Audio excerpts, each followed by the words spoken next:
نیکی اور بدی کے نفع نقصان کا تصور ختم ہو جائے تو پھر یہ علامت ہے کہ اس کے دل پر مہر لگ چکی ہے۔ جیسے ایک آدمی پیسے اور جسے کہیں کہ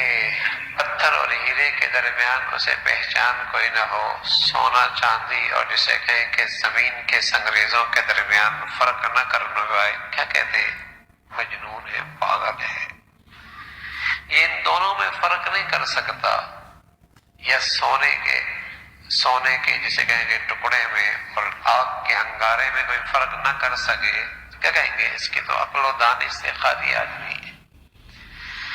تو جو نیکی اور بدی میں نہ فرق کر پائے کہ نفع اس کا کیا ہے اور اس کا نقصان کیا ہے، تو اللہ رب العزت فرما رہا ہے یہ علامت ہے کہ اس کے دل پہ مہر لگ چکی ہے۔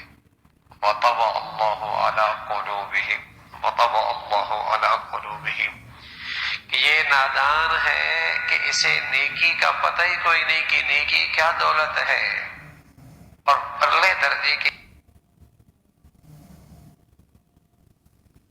نادانی اور حماقت ہے کہ اسے گناہ کا اندازہ ہی کوئی نہیں کتنی بڑی مصیبت ہے،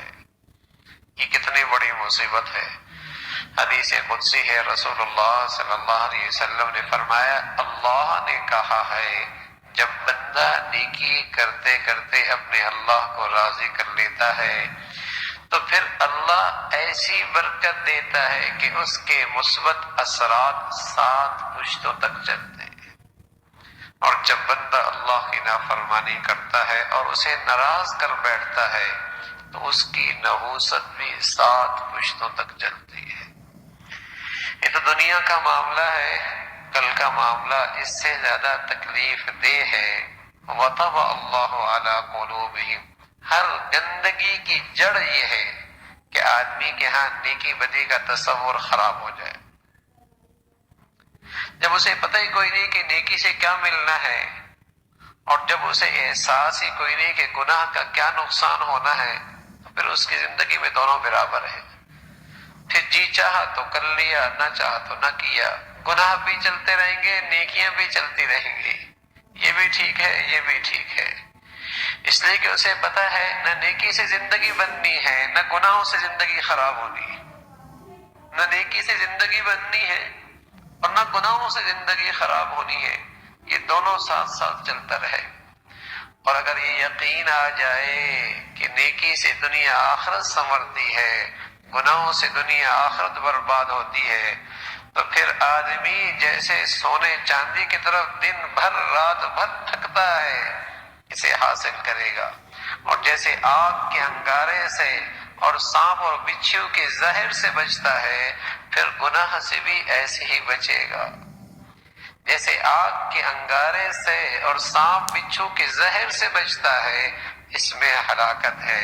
اس میں بربادی ہے،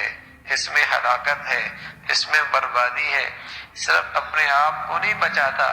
بچہ نادان ہے اسے بھی بچاتا ہے، نادان کوئی اس طرف بڑھنے لگ جائے اسے بھی پکڑتا ہے، آگ ہے، انگارے ہیں، مر جائے گا۔ اور کوئی ایسا بھی نہیں کہ بڑے سانپ سے بچے کو بچا لے، چھوٹے سانپ اس کی جھولی میں ڈال، کہ چھوٹا سانپ ہے یہ، بڑے سانپ کو بچا لے، چھوٹا سانپ جھولی میں ڈال دے، یا آگ کے بڑے جسے کہیں کہ ڈھیر سے اسے بچا لے اور آگ کا انگارہ اس کی جیب میں ڈال دے، ایسا بھی نہیں ہے۔ اس لیے پتا ہے کہ اگر نادانی کی تو چھوٹے سے انگارے سے پورا گھر جل جائے گا، اور جیسے بڑے سانپ میں زہر ہے، چھوٹے سانپ کے اندر بھی یہی زہر موجود ہے، بڑے سے بھی بچتا ہے، چھوٹے سے بھی بچتا ہے۔ اللہ سمجھ بوجھ نصیب فرما دے۔ پھر یہ نہیں کہ یہ بڑا گناہ ہے اس کو چھوڑ دیتے ہیں، یہ تو چھوٹا ہے چلتا ہی رہے، یہ تو چھوٹا ہے یہ چلتا ہی رہے،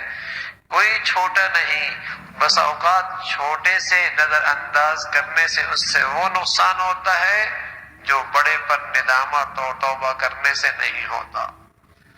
اس لیے کہ اس سے غفلت کی ہے۔ تو دلوں پر مہر کی ایک بڑی علامت ہے، بڑی نشانی یہ ہے کہ آدمی کے ہاں نیکی اور بدی